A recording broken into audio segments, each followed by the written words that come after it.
بچی ہے ایک ہی صورت شجر بچانے کی، ہر ایک شاخ کو تلوار کر دیا جائے۔ ناظرین، میں ہوں بسم اللہ آفتاب عالم، آپ دیکھ رہے ہیں اردو ہندی نالج چینل۔ آج بات کریں گے روز ایک ڈوز جو سیریز چل رہی تھی، اس میں U P T G T کا بہت ہی جو ایگزام لگا ہوا ہے اس کے لیے بہت اہم ویڈیو ہونے والی ہے۔ اس میں آج بات کریں گے گوپی چند نارنگ کی جو تصانیف و تالیفات ہیں ان پہ بات کریں گے۔ 2-3 منٹ میں یہ ساری تصانیف آپ کے سامنے ہوں گی، اور ان میں سے 4-6 ایسی تصانیف جن کو یاد کرنا ضروری ہے، جن سے متعلق سوال بنتے ہیں اور یا پھر ترتیب میں لانے کو دے دیا جاتا ہے۔ تو سبھی کمپلیٹ ان کی کتابوں کو میں نے شامل کرنے کی کوشش کی ہے۔ آئیے جانتے ہیں۔ سب سے پہلے جانتے ہیں اردو کی تعلیم کے لسانیاتی پہلو۔ یہ کتاب گوپی چند نارنگ کی 1961 میں شائع ہوئی، اور اس کے بعد میں کرخنداری اور اردو کا لسانیاتی مطالعہ، یہ کتاب انگریزی میں شائع ہونے والی کتاب ہے۔ اس کو بھی 1961 میں ہی انہوں نے شائع کرایا تھا۔ اس طرح سے 2 کتابیں 1961 میں شائع ہوئیں۔ کربل کتھا کا لسانیاتی مطالعہ، یہ کتاب انہوں نے کیا ہے، خلیق انجم اور گوپی چند نارنگ دونوں لوگوں نے مل کر مرتب کی تھی، اور یہ 1970 میں شائع ہوئی۔ اس کے بعد میں سفر آشنا، یہ 1982 میں شائع ہونے والی گوپی چند نارنگ کی کتاب ہے۔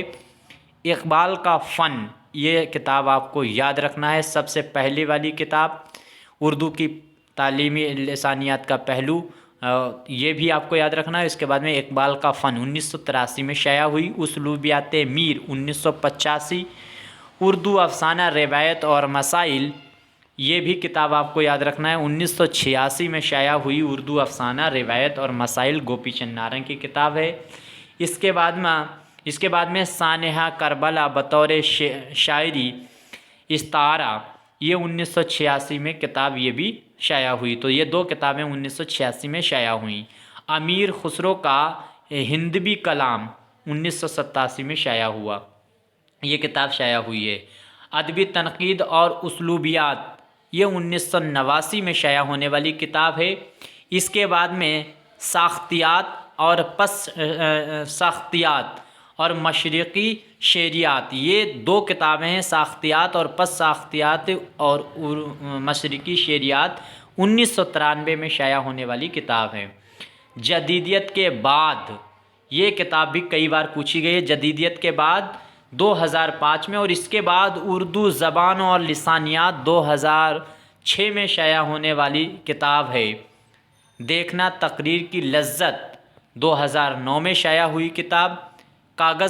کاغذ آتش زدہ 2011 میں شائع، اور تپش نامہ، اس کے بعد میں تمنا، اور ساتھ ہی ساتھ میں تمنا کے ساتھ میں سنیتا اور شعریات 2012 میں شائع ہونے والی کتابیں ہیں۔ آج کی کہانی 2013 میں شائع ہوئی۔ ترقی پسند جدیدیت، مواد جدیدیت 2004، یہ ان کی لکھی ہوئی تصانیف ہیں۔ اب اس کے علاوہ کچھ ایسی تصانیف جن کے سن مجھ کو نہیں پتہ ہے، اگر آپ میں سے کسی کو پتہ ہے تو کمنٹ کر سکتا ہے، ورنہ آپ کو ان کے نام یاد رکھنا ہے، جیسے فکشن شعریات، اطلاقی تنقیدی نئے تناظر، یہ بھی کتاب انہی کی ہے۔ غالب معنی آفرینی، یہ بھی گوپی چند نارنگ کی کتاب ہے۔ ہندوستان کے اردو مصنفین اور شعراء، یہ بھی گوپی چند نارنگ کی کتاب ہے۔ املا نامہ، اس کو ترتیب دیا تھا گوپی چند نارنگ نے، املا نامہ، اس کو یاد رکھنا۔ اس کے بعد میں انتظار حسین اور ان کے افسانے، یہ بھی کتاب گوپی چند نارنگ کی ہے۔ سجاد ظہیر، ادبی خدمات اور ترقی پسند تحریک، یہ کتاب ہے، اس کو ترتیب دیا ہے گوپی چند نارنگ نے۔ اس کے بعد میں انیس شناسی، یہ بھی کتاب آپ کو یاد رکھنا ہے۔ ادب کا بدلتا منظر نامہ، اس کو یاد رکھنا ہے۔ اردو زبان و لسانیات، اس کو تو ہر حال میں یاد رکھنا ہے، اس کا سن اگر آپ کو کہیں سے ملتا ہے تو نوٹ کر لیجئے گا، اردو زبان و لسانیات۔ اس کے بعد میں پرانوں کی کہانیاں، یہاں پرانوں پتہ نہیں اردو میں کیوں لکھ دیا جاتا ہے، ویسے پران ہوتا ہے،